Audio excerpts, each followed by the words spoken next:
Hello, ladies and gentlemen. This is Ashraf Jandali again, and this is our seventh episode. In our last episode, we talked about how to match colors between two images. And if for any reason you have missed that episode, please go back and watch it by clicking on the link showing on the screen. In today's episode, we're gonna talk about how to pop up some details in the image. And that's what we're gonna do in Photoshop. And that kind of effect, it's called the freaky amazing details. This has been being developed by a person, really frankly, I don't remember his name. Once I get his name, I will be showing it on the screen because these things, we have to mention the person who did that kind of amazing stuff. And the way to start is, I have an image right now which I did process in Lightroom, and this is the before. Oops, this is the before. That's how the image was looking like when I shot it, and this is the after. That kind of effect I've done only in Lightroom by doing some kind of the basic editing, as well as adding some split toning to the image and converting the image to black and white. And now we will be going to Photoshop. All I have to do is right click, edit, and open in Photoshop. While it's gonna open, and it should be opening very soon, we will just wait for a while.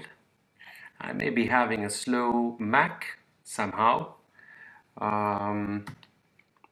Once it opens, we will be seeing our image in one layer. Come on, Photoshop, do your job. Okay, we're almost there. Done. Okay. And now, the first thing you need to do is have a duplicate of your image twice. So we're gonna have 2 times this image. And how we can do that, either you can grab your image and put it in here to create a new layer, or you can just press Command or Control J. This will create a copy of your image. We will require those 2 layers or a copy of our image. And what we will be doing right now is to highlight both of them. So I have my highlight on the first one, and I will highlight the second one by pressing Shift and then the second image. All I have to do right now is to group them. I have to put those 2 layers in one group. Either I will be going to Layers, and then I will be going to Group Layers, or as you can see, there is a Command G or Control G, and this is going to have my both layers inside one group. The second step is to go to my blending mode and change it to overlay. Okay, things gonna start to look really weird after those couple of things we're gonna do. Don't worry. And now I will open my group and I will highlight on the first image. I will change the blending mode of that first image to vivid light. Okay, it's getting really worse. Okay, now, believe it or not, we will have to invert our image. To invert our image, we will be going to Image, Adjustments, and then Invert. Or we can use the Command or Control I, and this will invert our image. Now, we will convert that first layer to a smart object. And that was by right click on the layer and click on convert to smart object. What does this do, converting a layer to a smart object? Whenever we convert any layer to a smart object, and then we apply some certain effect on it, we will be able to get back to that effect and do changes to it. If we for some any reason don't change our layer to a smart object, once we do the effect, we cannot go back and do or re-change that kind of effect. And the effect which we're gonna have, we're gonna go now to filter. Remember that we are dealing right now on only the first image. The second one, we're not gonna touch it. We're just gonna touch the first image. We will go to filter and we're gonna blur, and we will use surface blur. Now some of you will be thinking like, what the heck? We're gonna increase the details in the image and you are blurring the image? But don't forget that we have inverted our image. If I will sharpen my image right now, it's gonna be blurred because we are doing the opposite right now. So now I will be using the surface blur, and a window is gonna open. Now, this window will have two options. We have the radius and we have the threshold. Now in the threshold, don't waste your time playing with it too much. It's only between a range between 10 and 20. That's, between 10 and 20. Don't go beyond that or even less than that. Okay, that's where you have to, try to experiment between the radius and threshold. So threshold is going to be between 10 and 20. And radius, the more we're going to increase the radius, the more the effect is going to be, and for some reason it's not gonna look really realistic. Somehow the effect is gonna be very strong and it's not gonna look nice. And remember that when you increase the radius, this will load your computer so that it's gonna take some more time for the effect to appear. Now if I look at the effect, what is it doing to my image? Look at the details, how it's really popping up inside the image. Let me zoom in so you will have a feel of what's really going on. I will zoom by pressing the Ctrl or Command, so I will get my magnifier, and then I can zoom inside the image. Okay, and if you recall before, if we press the space, and then we will be able to move our image. As you can see now, my PC is starting to be a little bit slower because I've increased the radius to 60 pixels, and that's really gonna have some huge amount of processing happening.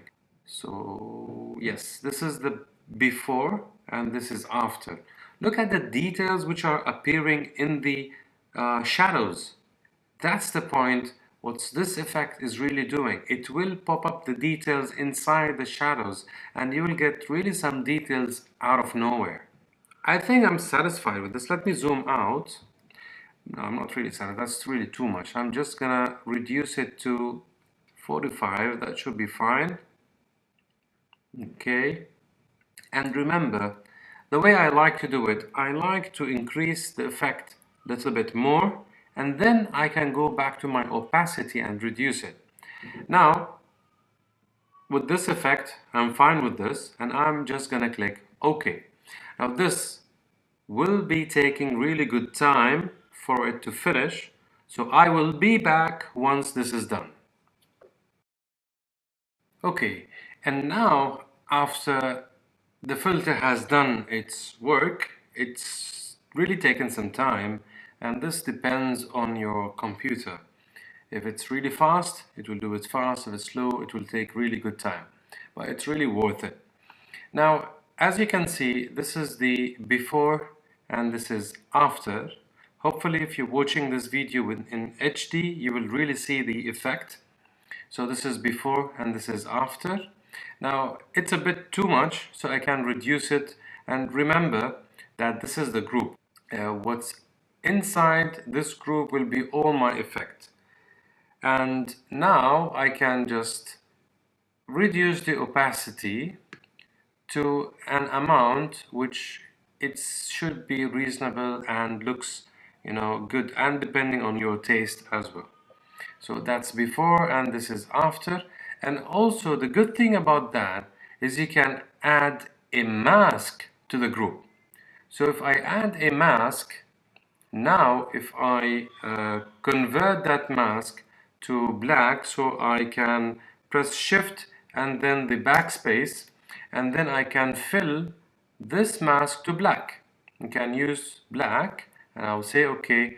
Now the effect is happening nowhere unless if I paint with white. So I will go to my brush and I will make sure that the white is my foreground, and then I will paint exactly where I want my effect to be. So I will increase the size of my brush and I will paint where the effect needs to be. Okay, because I don't want this effect to be on the sky. I don't want it to reach on the sky, because in some cases, what the heck am I doing? Sorry, I need to be on the brush. Okay, let me just cancel that. I've done a big mistake. Okay, and I will go to the brush, and now I'll increase the size of my brush and I will paint with white, okay, on the mask, and wherever I'm painting with white, this effect is going to happen. And also, by the way, sometimes when you have an image and you want the user, once he sees your image, to grab his look to that certain area in your image, you can also do that kind of effect, so the details will appear on a certain place. So you will only brush on the area that you want your user to see. So right now, if I say before and after, you can see the effect is happening only on the place where I've told the mask to make the effect appear. And again, once you will apply this effect on a different type of images, you will really get the feeling of it.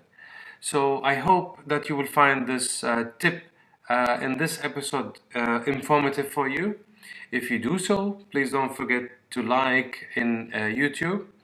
And please don't forget, if you did not do that, to subscribe to my videos, so whenever I upload new videos, immediately you will get an indication that a new video has been uploaded. Thank you and have a nice day.